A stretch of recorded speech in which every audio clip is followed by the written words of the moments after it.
recording. Right, hello everyone. Welcome to On the Bench episode 4. This is the official episode 4, but technically episode 5 if you look through the playlist. We have today the president, Abby Dean, not me. I'm sure I get that wrong. We also have Josh Brown, the vice president. Hello. And joined us today as our guest, we have none other than the Haddock, Callum Brown. How's it going, Callum? Very good, thank you. Good. Very nice. Right, let's get things kicked off straight away.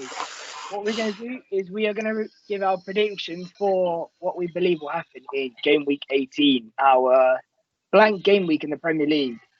So we've got, obviously, there's the announcement that Tottenham will not be playing Aston Villa and will now be playing Fulham instead. We have, Crystal Palace. They will be playing Arsenal. We've got Man City are playing Brighton.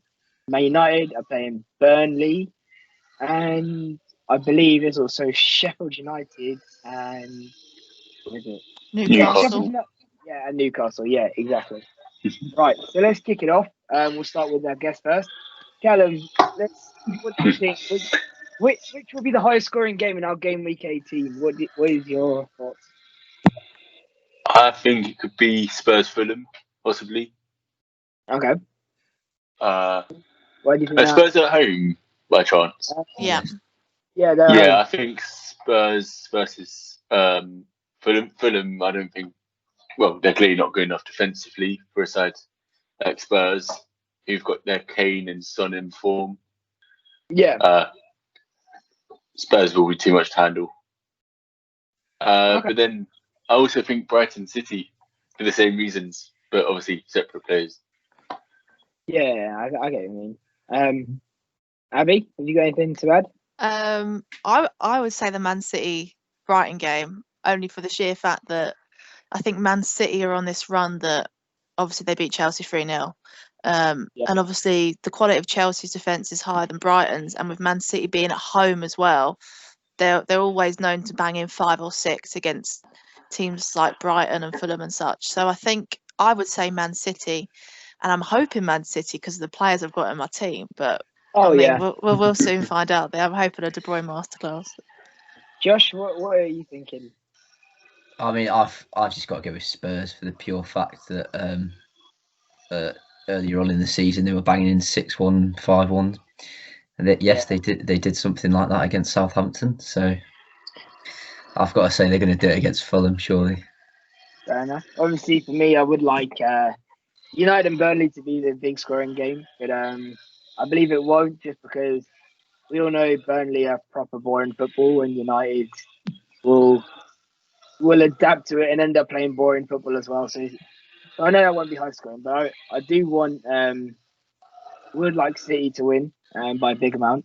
And I would like as well for them to keep a clean sheet once again, just based on my fantasy. But yeah, there's also I forgot to mention as well. There's also Wolves and Everton as well. We've mentioned Arsenal Crystal Palace, haven't we? Yeah. What about Wolves and Everton? But that game, I think will be that game will be like a 1-1 draw, maybe. I don't see that being too exciting. I don't know. Calvert-Lewin's not there. He's got a hamstring injury, hasn't he? Jimenez isn't back yet either, is he? No, Jimenez isn't back. So it's gonna lack those two key strikers. I think it's gonna be something like a 1-1 or maybe even boring 0-0. Yeah, I think it'll be boring. Wolves will play 5 at the back. Oh yeah, I mean, I was hoping for like Everton to probably do something, because I was thinking, I can have like Calvert-Lewin and Yerry Mina in my fantasy, because like, you know what, them two might score. But the fact that I've seen Calvert-Lewin injured, I was like, you know what, it's not going to be that high scoring anymore. But yeah, that's what I'm going with. But okay, so which team do we think will, obviously, I've said who will score the most. What game do you think will be the closest between them? Shall I go first again, or do you want to? Yeah, you can go first. Yeah, thank you. So I feel as though the point we mentioned about Jimenez being injured and Calvert-Lewin will make Wolves and Everton not as high scoring as it would be otherwise. But I still think there is enough talent to make it, not a goal fest, but have goals in it. Like your James Rodriguez's, for instance, Traore, who's not had a lot of form this season. But I reckon Sheffield United, Newcastle. Newcastle have been playing 5 at the back a lot. Sheffield United, we know, are big, strong defenders. I reckon that could be the closest. Okay. Yeah, I can see where you're coming from on that point. Avi or Josh, you got anything to add on that? I think it's going to be Wolves and Everton. I can't see it being like completely one-sided at all. Yeah. Can't do it. I think Everton's midfield will be strong, and then Wolves will just be defensive. Yeah, it's true. I can see that.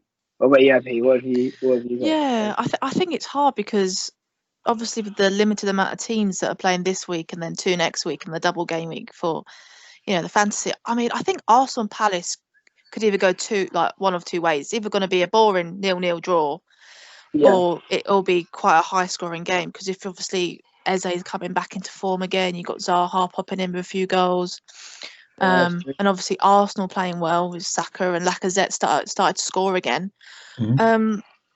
I think that would be a good game. Whether that will be close, I think.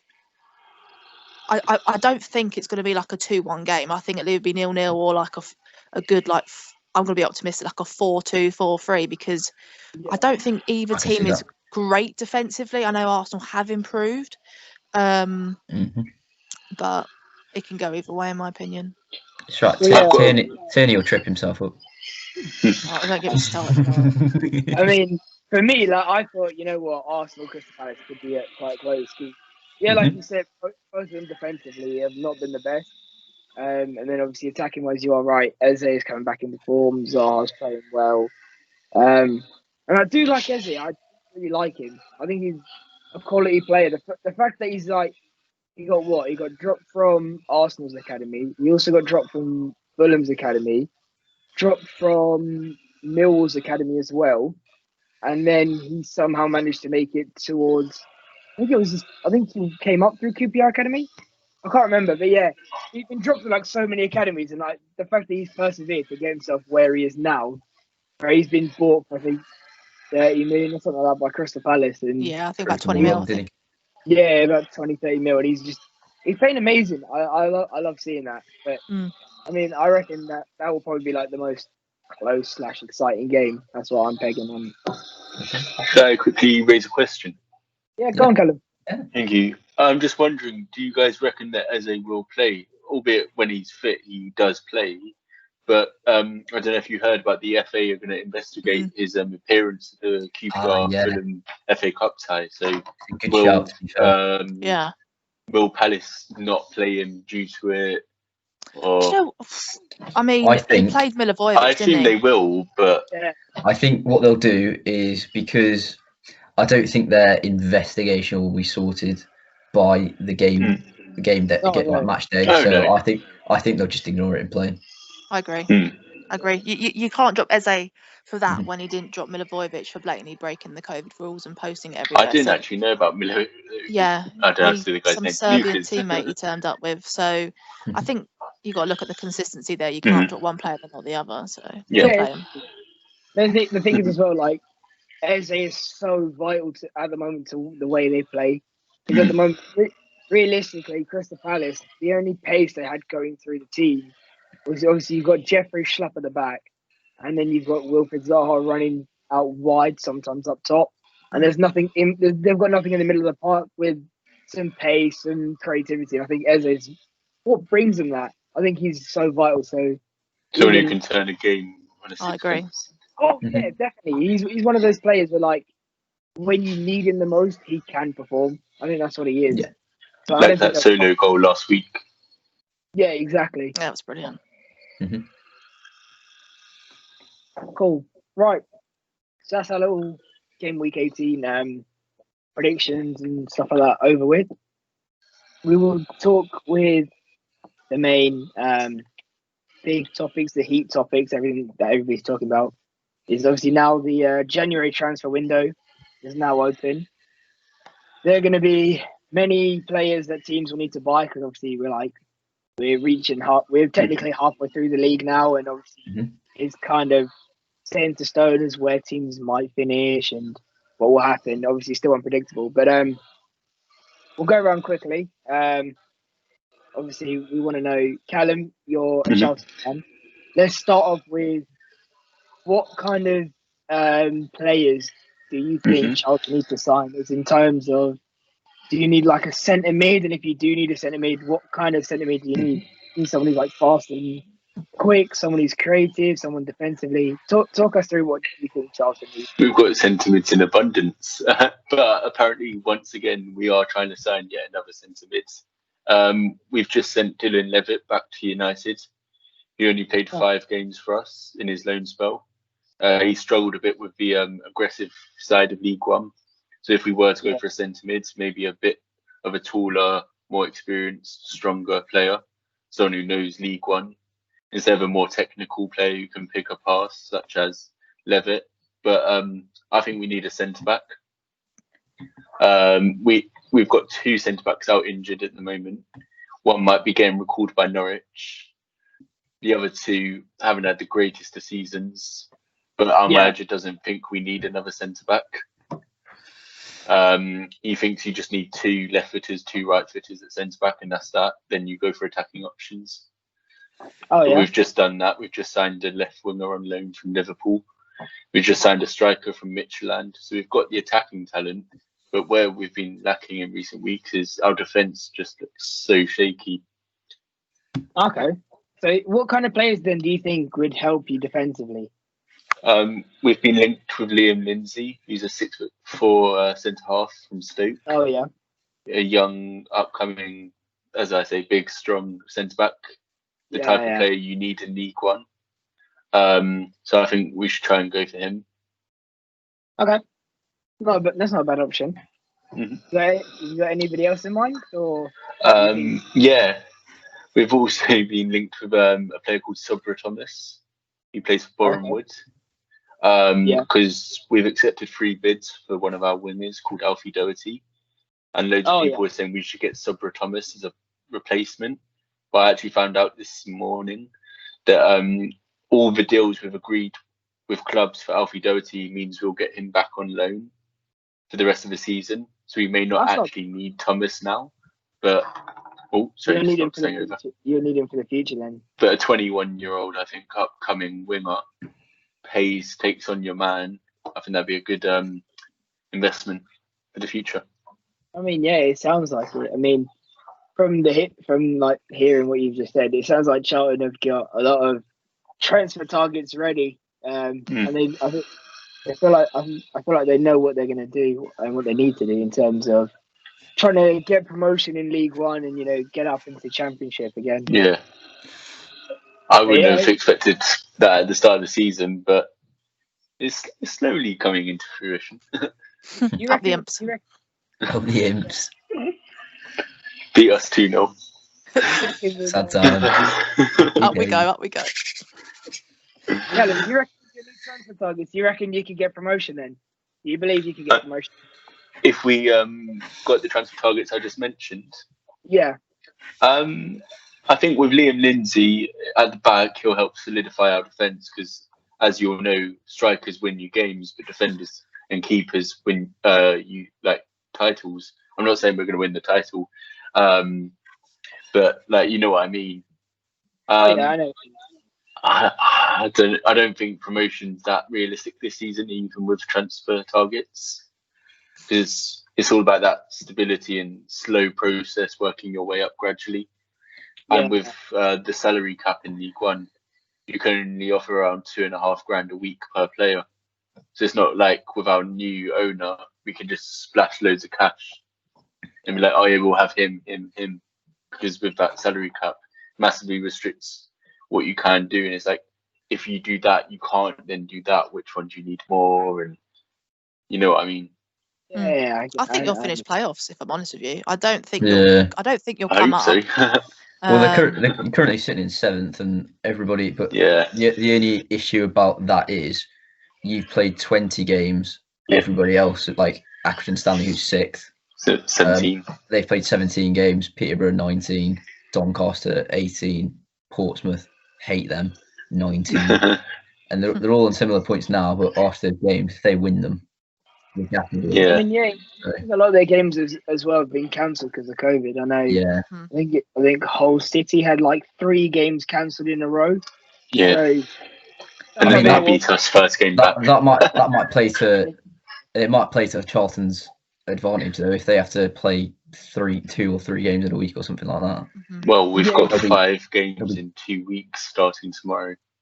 Yeah, so and a lack of squad depth for rotation. I'll bring out some fatigue.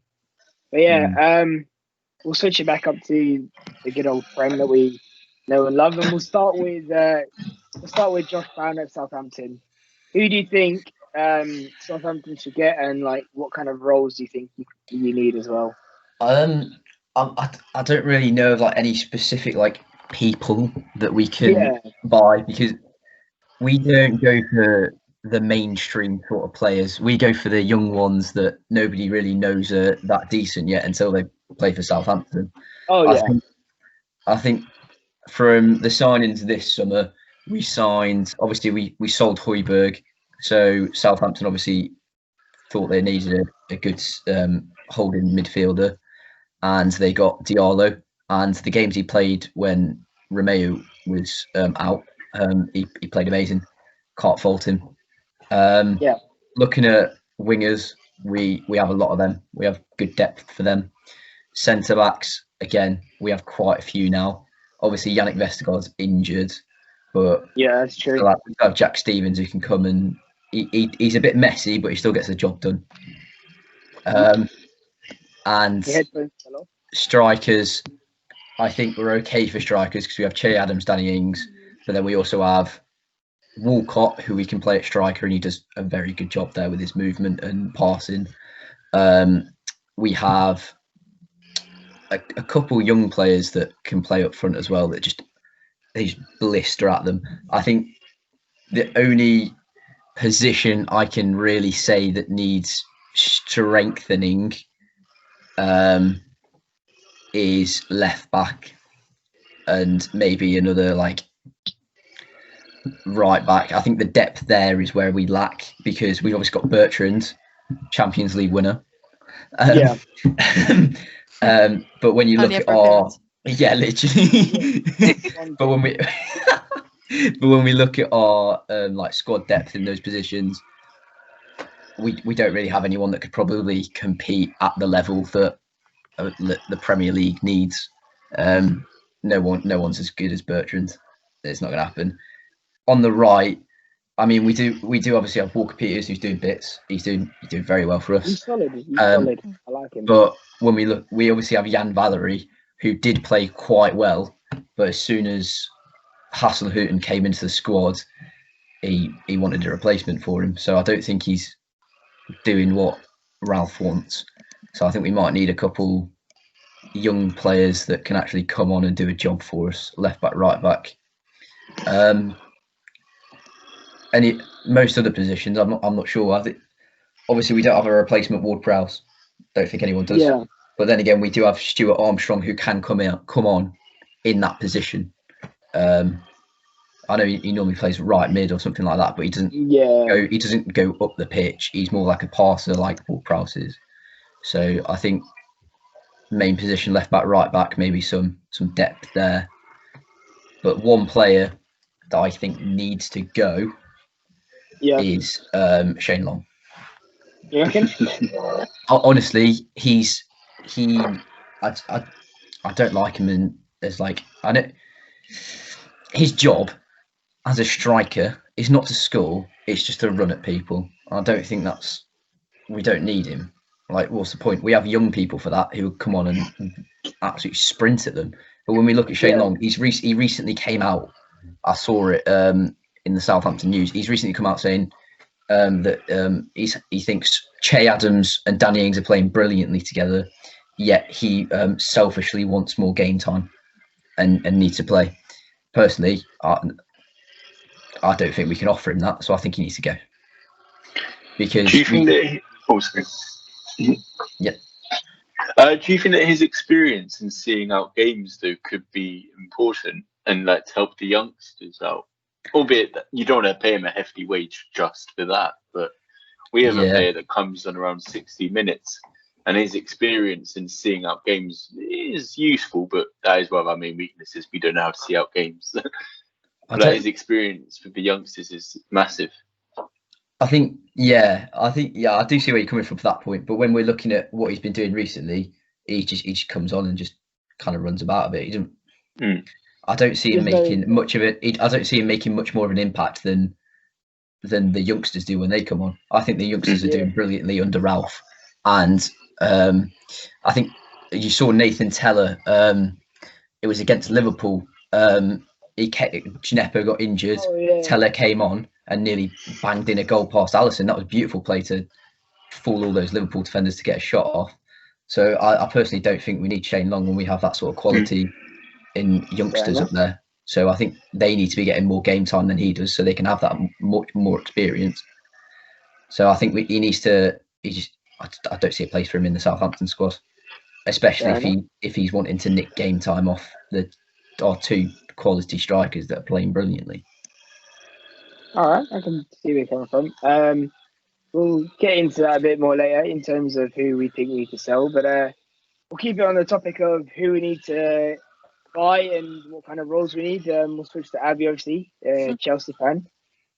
What do you think? Because obviously we know Frank has splashed the cash earlier on getting Havertz, Werner, Ziyech, Thiago Silva, Ben Chilwell, Mendy as well. Yeah. What do you think? Do you think you need any more, or no? What? Do you know what? I think everyone knows we do have a really good squad.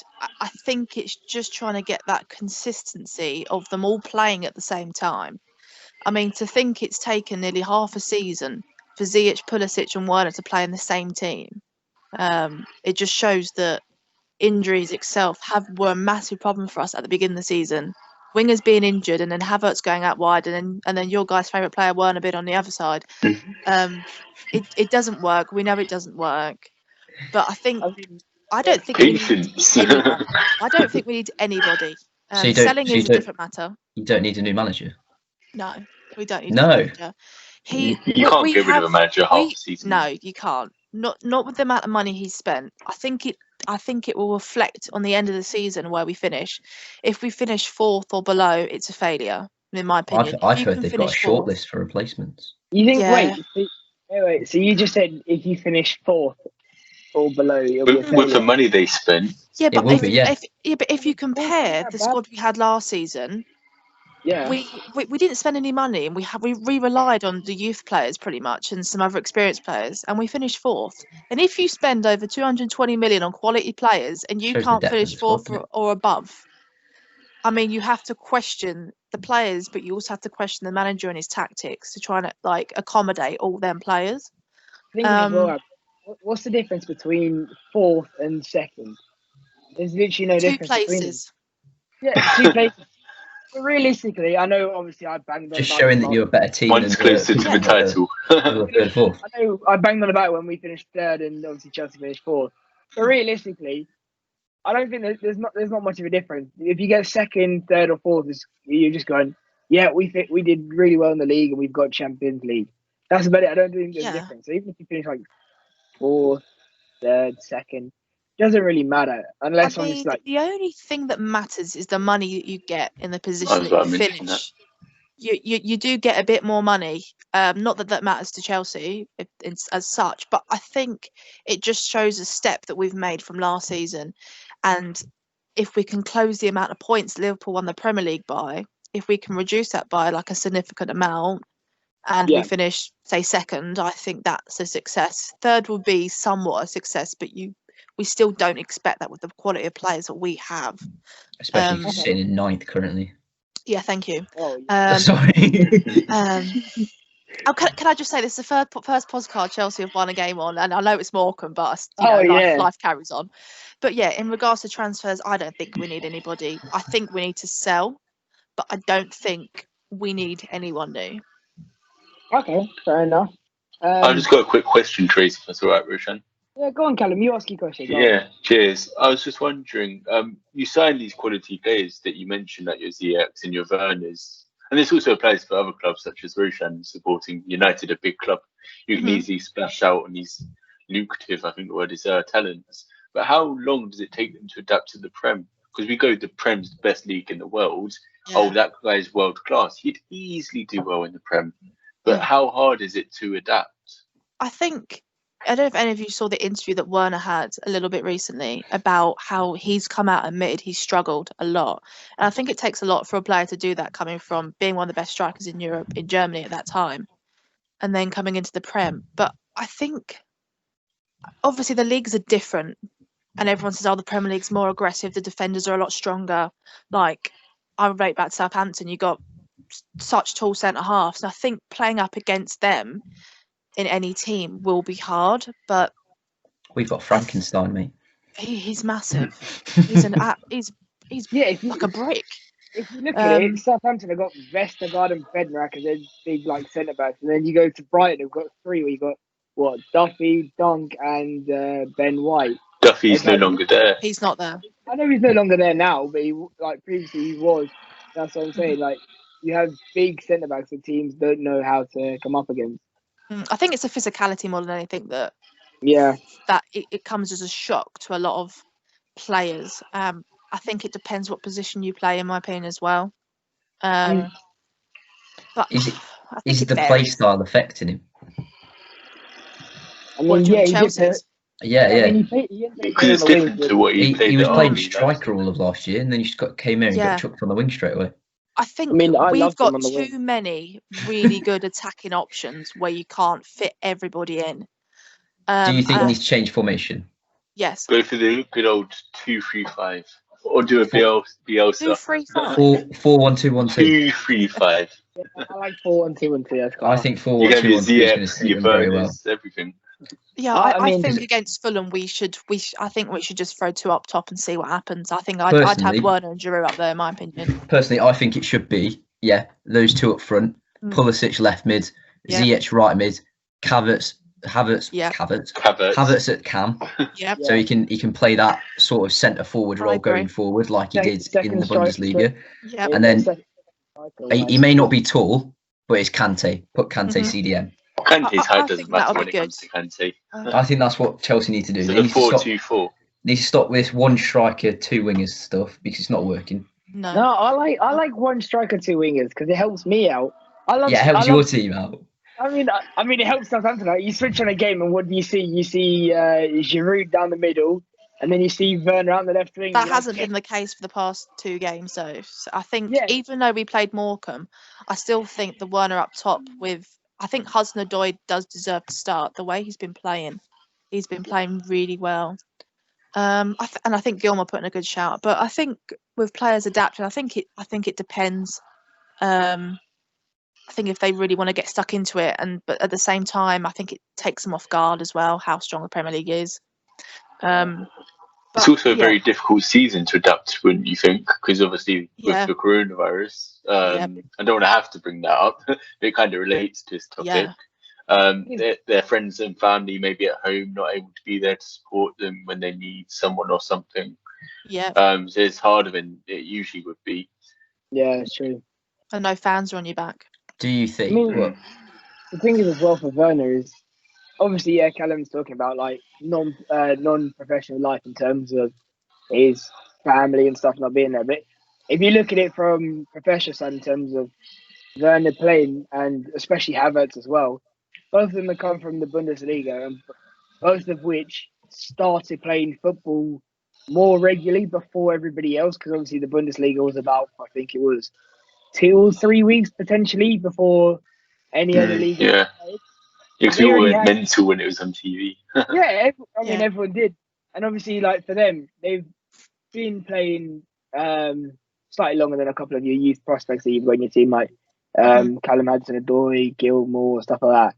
But the thing is as well, they've been playing more recently as well in terms of everybody in your squad. So I think that should kind of have helped them get over the line, but I don't think it has really. I think their personal life has taken over a bit more in terms of hindering them. I think that's what's happened, and I do agree with Callum on that. Yeah, I think it depends, but I think they will prove they are the players that we've seen in German football. It's just, Yeah. I mean, hopefully I think it's a because matter Werner of, scored, it hopefully that'll spare him up now. I think what's happened is with this apparent shortlist that has come out. Apparently, it is literally based on Bundesliga background managers. So I don't want it won't happen, but Ralph is apparently listed on there. Ralph. Yeah, he won't. Obviously the ex-PSG manager, can't pronounce his name, I can't remember. Thomas Tuchel. Yeah, that's it. He's apparently on there. Are they thinking, sugar, we've spent a lot of money and Frank keeps playing him in a way they can't play properly? Do you think they want to bring in they want to possibly, if this continues, if they lose another game against one of the top 6 clubs, do you think they might start proper seriously looking at getting a Bundesliga manager in to sort out? No. No? I don't think Frank will be sacked at all until, I don't think he'll even be sacked at the end of the season. I still think he'll still be there. I think they'll give him next season as well to prove his point, but I think it depends on where we finish. I think if we don't finish top 4, I think that could be the nail in the coffin because of the amount of money he's spent and the players that he's bought are quality players, and we all know the players that Chelsea have bought are quality, but they're not adapting to what Frank has put in place. But they're also, the lack of consistency and the injuries have also contributed. Is that the thing though? Should they be adapting to Frank? Chelsea will give him time. Should they be That's what I was going to say. Should they be adapting to Frank's play style, or should Frank start adapting to their play style? Because it's clearly not working. As I said, I think it's the injuries that have not helped, and having to put your striker on the wing. I think Frank knows it doesn't work. But hopefully now, where everyone's fit, he can adapt to the way they play. I think Havertz did play well against Morecambe. I know it's Morecambe, but he played in that position behind the striker, behind Werner, and he got an assist, and obviously Werner scored, and also Havertz scored. Yeah. So I think play the same against Fulham in that regards. Maybe play 2 up top, and I think we'll hopefully see good things happen. Fair enough. You'd hope so against Fulham. You are, sorry? I mean, you'd hope so against Fulham. Oh, I hope so. It's a local derby. I mean, I know for me, in terms of transfer window wise, good old United every time we're going to be linked with this person and this person here. We won't get anyone. We have the same thing over and over again. Like, even on Twitter, I don't know why, but Man United fans are more deluded than me in terms of they'll find a photo of some random player. I don't know. Let's say, for example, they just find Leon Bailey from Leverkusen, and they'll start editing him and putting a Man United. Yeah. Like, linked to him. Like, it's so annoying to see that because I know we're not linked with him, but people are saying it. May I mention something when you finished? Sorry. You can mention now, Callum. Go on, say what you're going to say. Oh, sorry. I didn't want to interrupt. Sorry. I was just going to say, that reminds me on Twitter, I think it was last week, there was a news story about one of Charlton's strikers linked with a move to New York Red Bulls. I was like, okay. I was a bit like, is this real? I was like, I wanted to find out a bit more background information on this. It turns out someone went on career mode on FIFA 21, saw that the striker had moved to New York Red Bulls, put it on Twitter as a news article. Well, not a news article, but like a tweet.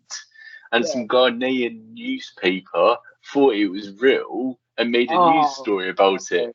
It was like Charlton Athletic striker Omar Bogle linked to New York Red Bulls. It's like, wait, what? And then I found out the context, and it's just like... Yeah, that's why I don't trust anything anymore unless it comes from Sky Sports.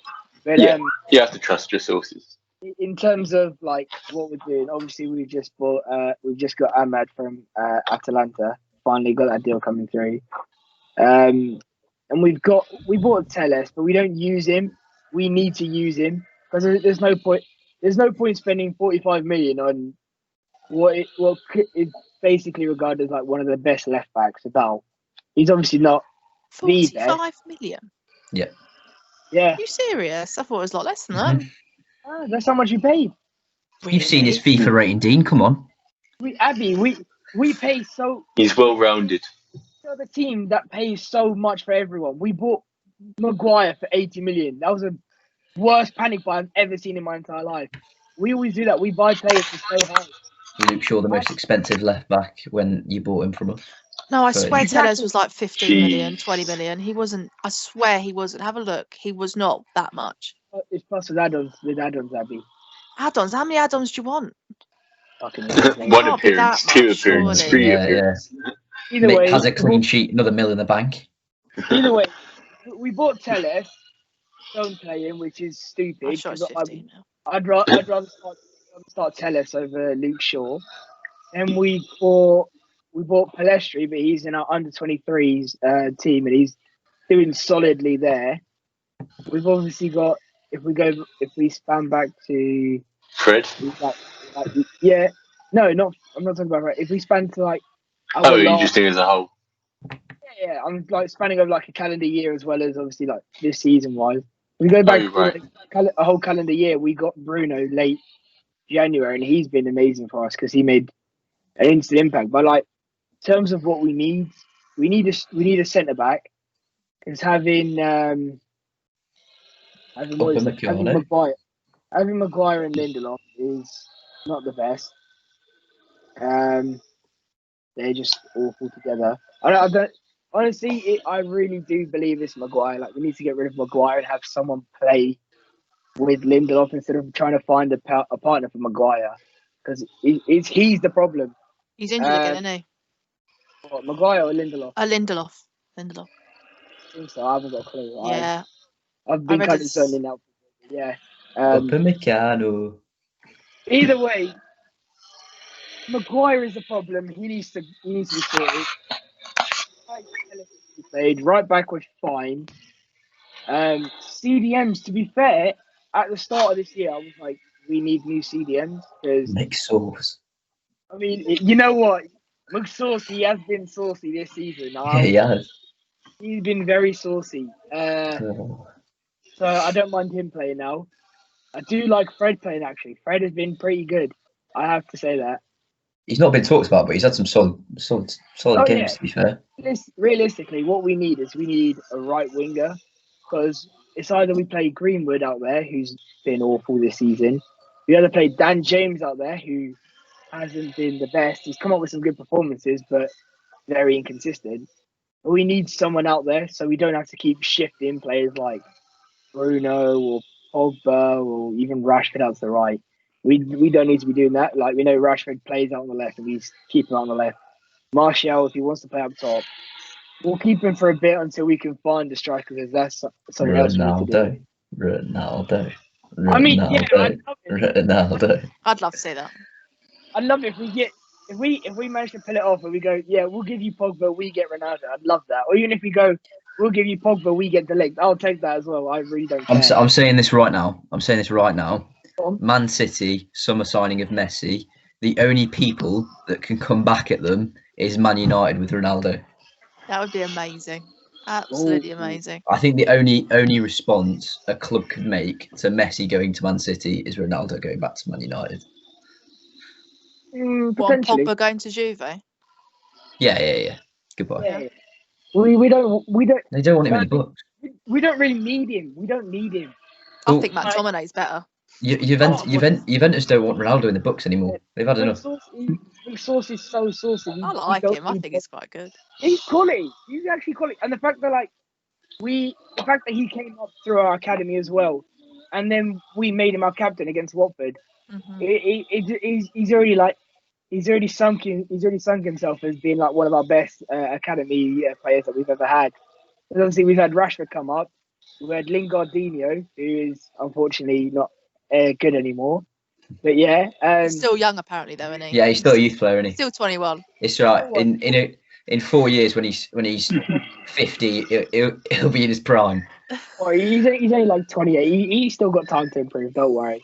Have you seen all the photos of Rashford in the youth academy? Though he's like smaller than everybody else that's there. He's like the youngest one in the squad.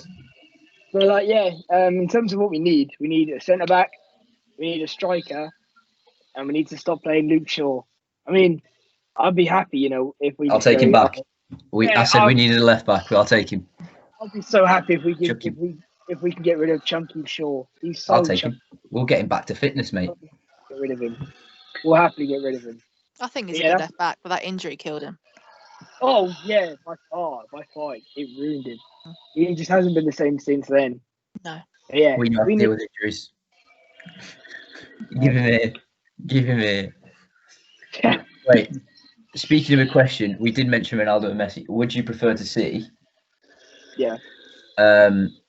Let's just say it's in the talking points of Jurgen Klopp and Mbappe talking and stuff. Let's say Mbappe goes to Liverpool for some stupid amount. Do you think PSG would make a move for both Ronaldo and Messi? Would you prefer to see Neymar, Ronaldo, Messi, or would you prefer to see Man U, Ronaldo, Man City, Messi? The latter. Yeah, the latter. The latter. Yeah. You wouldn't want to see them in the same squad. Because it's more fun when it's competitive. Like El Clasico was sick when it was Ronaldo versus Messi. Then the fact that Ronaldo left, the El Clasico just died completely. It died. The hype of it is just gone. I don't think I've watched the El Clasico since Ronaldo left. Is it? To be fair, that sounds bad, but I don't think I have. Speaking of Real Madrid, apparently, if they Zidane goes again, the Hazard will be looking to go away. Yeah. There's been a lot of talk that I've read about him coming home. Hazard, I'd go regardless. Coming home, Dean. He's coming home. He's going back to Lille. As I did say, he said once I finish my stuff over here in Madrid, he goes, I will come back to Chelsea. But what's the point? He's just been out. He's been out of form. I feel sorry for him. Would he start for Chelsea? Shouldn't have left. He shouldn't have left. If he went back. I mean, it's hard because obviously he left Chelsea like a legend in our eyes. We haven't seen a player like him for quite a while. I wouldn't say since like Zola times, because Zola was an absolute baller. And obviously, there's a cafe where I'm from. Obviously, he loves Real Madrid. He supports Real Madrid. His idol is Zidane. Wait, he supports Real Madrid. Yeah. So he goes there, and it's your dream, and you never had bad injuries at Chelsea. I mean, there was a period where he's off for like 6 weeks with an ankle problem, but he's been out on and off for about two years now since he's been there, and I think it's hard for a player to get over that. You come back and then it's a different injury and then it's a different one, and he's never experienced that before, and I think it's affected him a lot. Obviously, we all know how good of a player he is, but I think it's hard when you have a big player like Hazard at Real Madrid and he can't impact your games as much because he's not there. I think that's why the El Clasico has also died, because big players like Hazard are not there, and Benzema isn't. He's also on and off.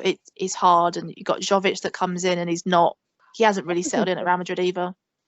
I wouldn't say Benzema's on and off. He's still consistent. On and off with injuries as well. Oh yeah, on and off. Yeah, that's what I meant. Yeah. I thought you meant this in play wise because I was like playing. Oh no, he's all right. He's back. He's back again. But you're all right. Big names have died down because now, when you think of El Clasico now, is what you think of. Messi as a big name for Barcelona. You think of Griezmann as a big name for Barcelona, even though he's not good anymore. Who was that? Sorry, I couldn't hear that. Griezmann. You got Ramos. I don't think he's hit it. Ramos has always been there. Modric, Cruz.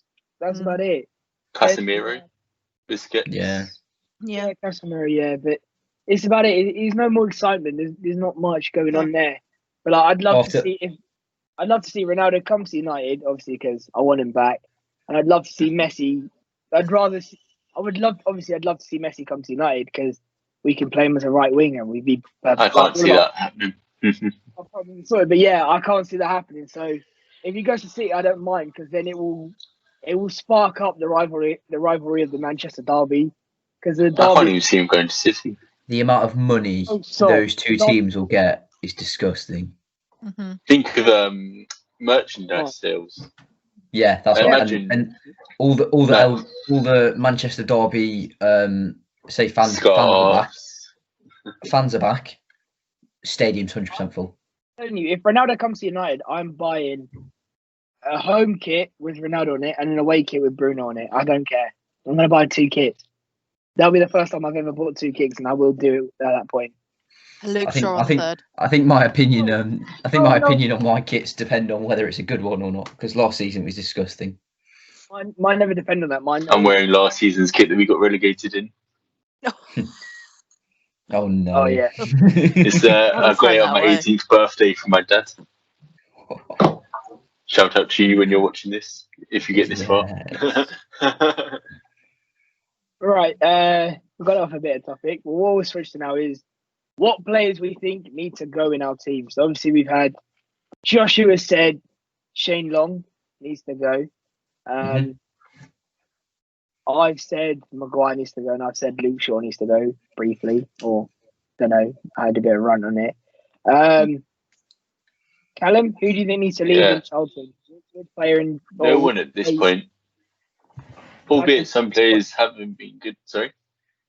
I was saying, do you like everyone playing in the squad at the moment? I wouldn't say everyone. There's a few players I don't think are good enough, but at this point in the season, when we're going for playoffs, 1 point outside the playoffs, you can't get rid of anyone. If that makes sense. Yeah. Especially with our lack of squad depth, the difficulty in bringing players in due to this salary cap that I mentioned. I'll get rid of players at the end of the season, depending on whether we go up or not. But yeah, I'm very much against getting rid of someone in January unless the money's right or we can get an adequate replacement. Mm-hmm. So like Doherty, I'd say we should get rid of, actually, come to think of it, only because we've been offered 7 figures for him from 3 clubs and we get him back for the rest of the season. Is that Alfie Doherty? Yeah. So only because we're going to get over $1 million instead of him leaving for free in the summer, and we get him back for the rest of the season. So technically, we're getting him till the end of the season and money, even though we wouldn't otherwise. If that makes sense. So that's the only player I'd get rid of, but not for he's not good enough, because he obviously is. Yeah. I'd say him, and maybe a couple of youngsters out on loan for experience in the lower leagues. Yes, there is lower leagues besides League One, guys. Marine FC. Marine FC. Who our previous manager used to play for. That's quite cool, actually. Yeah, Cole Robinson, who's now at Oxford, was our manager before our current manager, and he used to play for Marine FC. Interesting fact for you all. I mean, luckily in this podcast we've been exposed to League 2 thanks to Ollie and his Bolton. But they don't belong in League 2. Poor Bolton. Ollie might even expose us out to non-league football potentially if they do go down. Well, if Lincoln didn't get those promotions a few seasons back, they'd have been in non-league under the Cowley brothers. Very true. Okay, Abby, anybody you think Chelsea need to get rid of? Right. Frank Lampard. Marcus Alonso has to go. He used to be our starting left back, but I've never seen a left back run so slow in a recovery run. It's actually quite shocking. He runs like a snail. There's no confidence in him at all anymore. It's gone. He shouldn't be there. I think Emerson, obviously, is a backup to Chilwell. He's obviously better than Alonso, but I still don't think he's the best backup. Defensively, I think going forward, like Alonso, he's good, but I would still keep Emerson. But I'd get rid of Alonso. Centre half wise, we've got 5, and obviously Christensen is injured at the moment, so that it's. I mean, I would still get rid of Rudiger. I mean, or Christensen.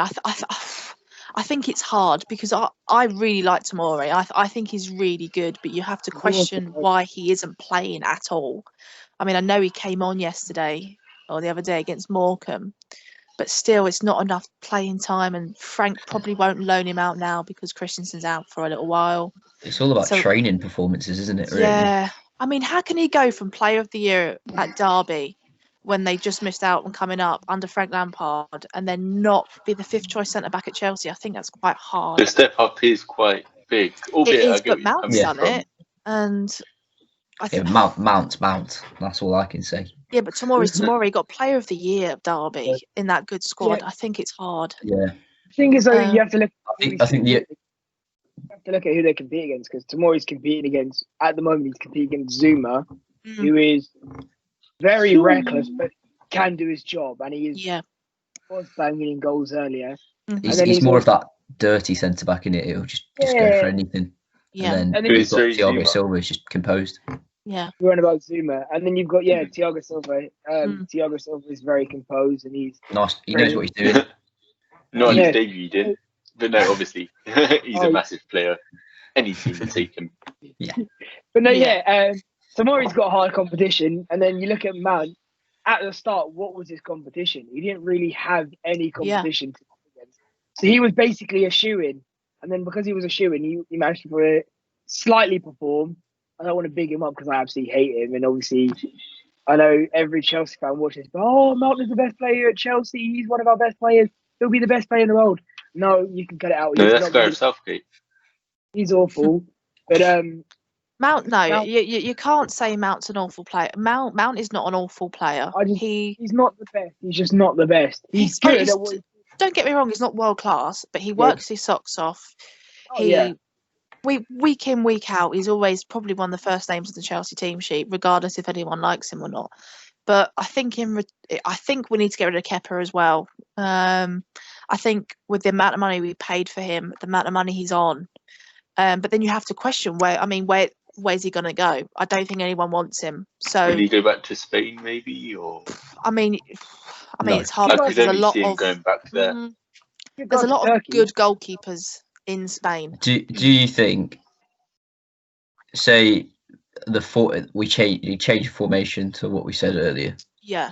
Do you think Mount will be happy sitting on the bench? I think we need to try that formation, and as you said, Mount won't fill in it if you want Havertz to excel and live up to his expectation of the price tag. I think it would have to be a few games for being Mount on the bench, and of course he's not going to be happy. He starts week in, week out, even for Southgate for England, which is sometimes debatable. Anyway, no, he won't be happy. I mean, no footballer's going to be happy sitting on the bench, but from starting every week, that will be a bit of a shock. Sanchez is happy to bench for us.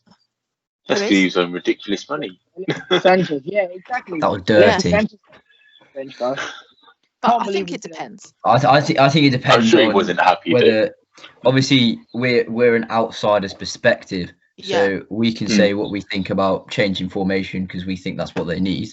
But when Frank's looking at it, is he just gonna stick with it and hope it works? Yeah, I mean, and then regret it when he gets fired. I mean, I agree. It's always before you change it? I think it's always good to change something if it's not working.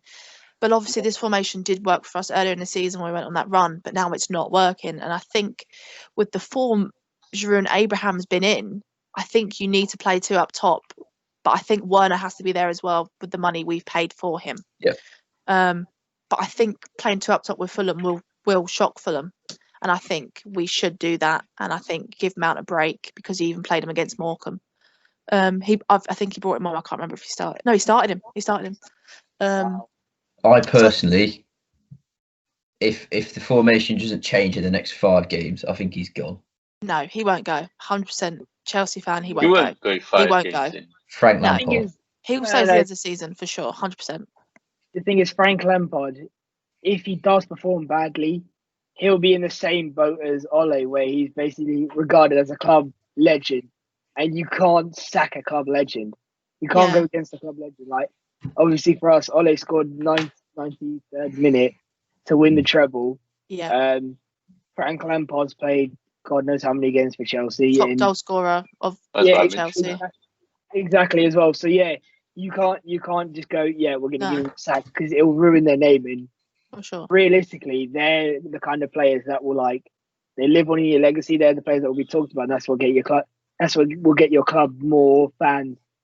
So, but they can't be exempt from criticism. Do you think though he was given the position too early? Well, it's the same with Ollie though, isn't it? He had a good run with Derby, but Ollie didn't deserve it. But Frank, I think Ollie did bits at Cardiff. We all know the reason Ollie. We all know the reason Ollie got it is because he came in as a temporary manager. They busted out some great performances, and they thought we can't get rid of him after playing like that, so they kept him.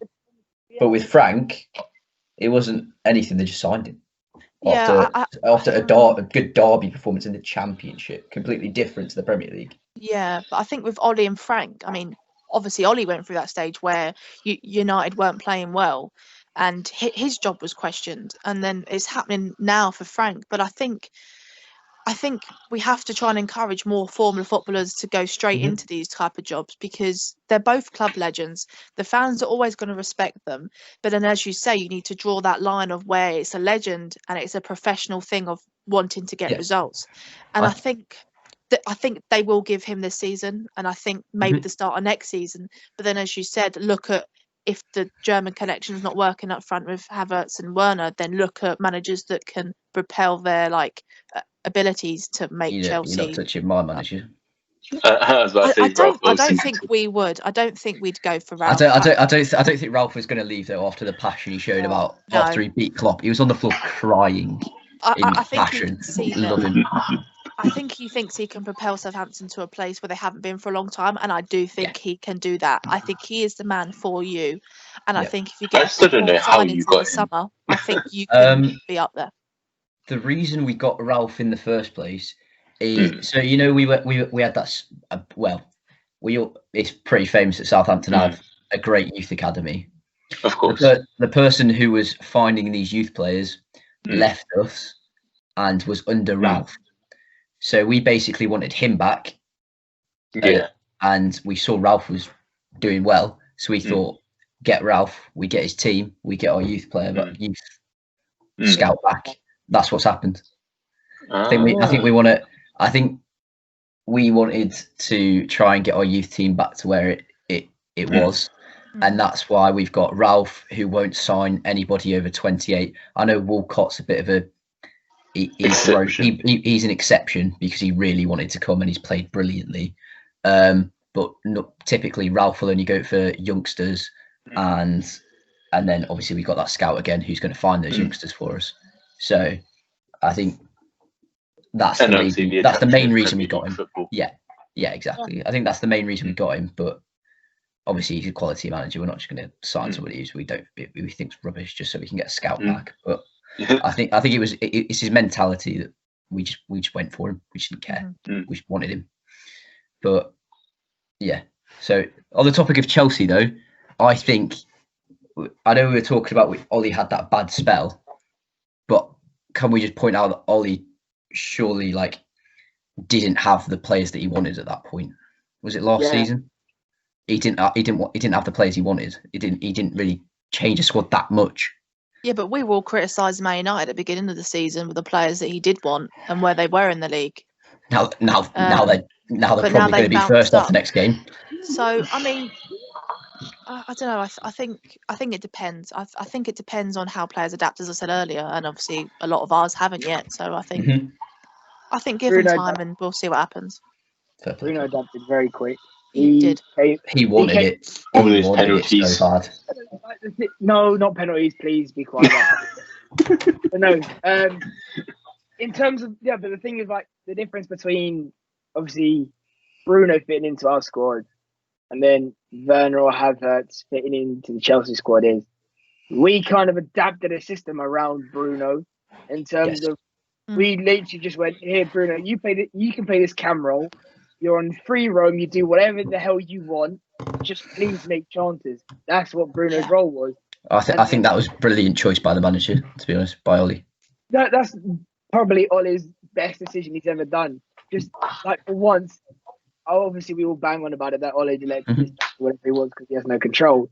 But actually giving Bruno control has worked out well. Whereas in Chelsea's system, you've got Werner who hasn't been given control what to do. He's been told you got to play out on the wing because we've got injuries dealing with it, and he's obviously not a winger, and opposition teams love him playing out on the wing because he's atrocious.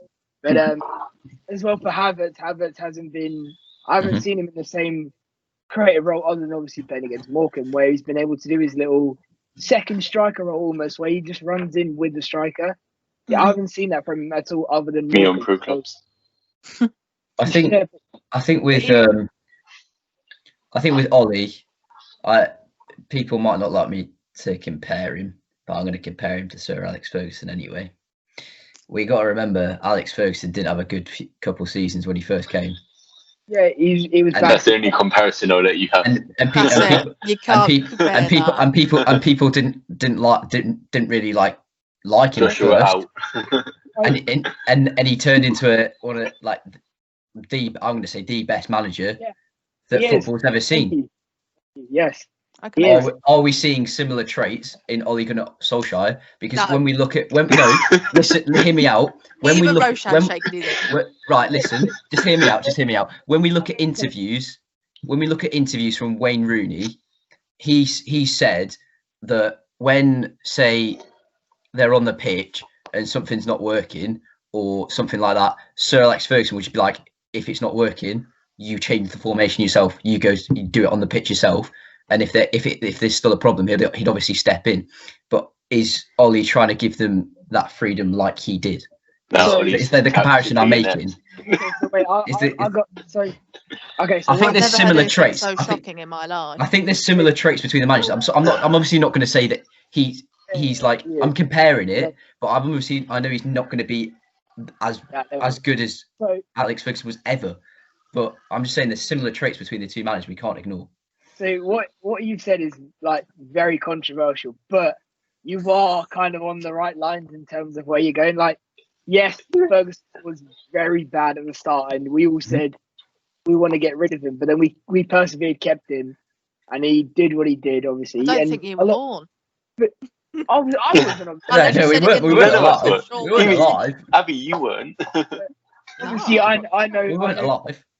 I know from speaking to the small section of my family that actually do support Man United as opposed to Leeds, but that small section did tell me they were ready for him to go and stuff. But they everyone as United community kind of just said, we'll see how it goes for his last season. And that last season, he actually didn't do bad. Came top 4, and we're like, okay, you know what? There is potential in him now. And then the way he built his squad throughout was way better. But the difference between, at the moment, obviously, yes, Ferguson was saying for players to do their own stuff and switch up what they do. The difference between those two is the actual players themselves. Because if you look at our squads, we had best example would probably be like our 2003/04 squad, where we had so many leaders in that squad. We had Roy Keane, who was a leader. At that point, we had just got Rooney as well. Who was, even though he was young, he was still a leader, being young. We also had, I think it was that season. We also had Van Nistelrooy, or was the season after? Also that season that the Invincibles happened and Arsenal won the league. But and we came 7th. Yeah. But either way, like in the squads that have happened, every single squad that United had before while having Ferguson, they had a strong leader. Every time they've had Dennis Irwin, Yap Stan, Roy Keane. To be fair, Sheringham wasn't bad, even though he's a sub player. He was actually pretty decent. Rooney, even Van Persie, actually, when we did have him. You got pretty Ferdinand good. And Vidic as well. Exactly, yeah, Ferdinand, Vidic. I think Gary Neville as well. Yeah. I think Gary Neville Michael as well. in goal. Do you then, in that sense, think... But the thing is, now we've got our only practical leader who will voice out what he's got to say is Rashford, but he doesn't vocally say it to everyone. What he says, he's only talking towards the attack and slightly Bruno. Bruno would basically say to his attack, he goes, look, I'm going to just play risky passes because that's the best way to play around. Obviously, he goes, my passing completion won't be the best. He goes, but I don't care. A risky pass is probably sometimes the best one. So he says that. Then you've got McSauce, again, he's a leader, but he's not leading the whole squad. He just leads, again, his small subsection. And then at the back, we've got no leader. That's our problem. We just need one player that can go and lead the whole squad. And then once we've got that, obviously, yes, Ollie can manage exactly like Ferguson. Do you think, in that sense, we're talking about that then, Ronaldo would be an even better option who's played? By far. He can come in and tell them what to do and be like, this is how we play. Oh, he's arrogant enough. Yeah. He's amazing. He's vocal. He's amazing. Even De Ligt is amazing. De Ligt, when he was playing for Ajax and he was the captain at whatever age 18. was. Exactly, 18. Even younger, perhaps. As well, as that captain, he led them forward towards the semi-finals. The fact that he can do that at 18 means if we can take him now at his age, obviously he hasn't been the best at Juve, but still he has those qualities and we can use that. I think that's where... I think Man United's best option at centre-back for age and performance-wise is De Ligt. I can't see anybody else that could do it. Koulibaly's too old for them. Is there if I quickly mention something? Go on. Mm-hmm. Cheers. I think it was you, Joshua, when you had that very controversial point. It was mentioned that Sir Alex would allow players to do their own thing during the game, that changed their formation and all that. Yeah. It reminds me of this interview I watched of Jose Mourinho when he said the difference between a captain and a leader. And I can't remember which one he said it was, but basically I think it was a leader, is like a manager, but on the pitch. Probably John Terry. Yeah, John Terry was his example. Yeah. But he was basically saying, like you mentioned, John Terry is basically the manager, but on the pitch. And I think all of our well, I don't know about Cholton, actually, we probably don't. But I don't know about you guys. Would you say your captain isn't necessarily as captain material as you need? No. I think ours is captain material. I think ours Yours is Ward-Prowse, right? Yeah, I think it's his. Sorry. I think he is captain material. My mind went blank. He's been there his whole life. Yeah. He's been there his whole life. He knows how Southampton works. He knows how to tell people off. I think he's very much captain material for Southampton. Yeah. I think Azpilicueta is, but obviously he doesn't consistently start now because of Reece James when he's fit. But obviously Azpilicueta is probably one of our I think he is our longest serving player at the moment. Been here since 2013. I think I read something the other day, like the 13th most appearances ever for Chelsea. Wow. So he's won a lot of trophies with us. He's won nearly everything apart from the Champions League. He came the season after we won it, or the season we won it, but in that summer. I think he's a really good leader for Chelsea. But obviously, then Silva's our captain when he doesn't play, and obviously his first language isn't English, so that's a little bit difficult, I think, in that sense. But he's captained all over Europe, like PSG, he has. AC Milan. Yeah. Other clubs, my mind's going blank. But you know what I mean. Everywhere, Silva, The difference as well in terms of obviously Thiago Silva, what you're saying in terms of he's captain PSG and he's captain AC Milan. When he was captaining those squads as well, he basically had players already who could translate what he was saying. There were players in that squad who already could speak Brazilian Portuguese, obviously from where he came. So it made it kind of easy. But obviously at Chelsea, I don't think there's a single player there yet who can speak Brazilian Portuguese perfectly fine. He can speak French. Emerson. He can speak French. Oh yeah. So you got Silva, Zuma, and Mendy all speak French to each other. Kante, and Kante just in front, and then Zuma speaks to James in English, and then Mendy can speak all right English. So it's Chilwell's not too bad there. So do you think in that sense then, big man Kante should be the one telling people to? He's not big. Telling people what to do. No, I think speak to everyone. Speak to everyone. No, Kante is one of those he's too shy to be a captain.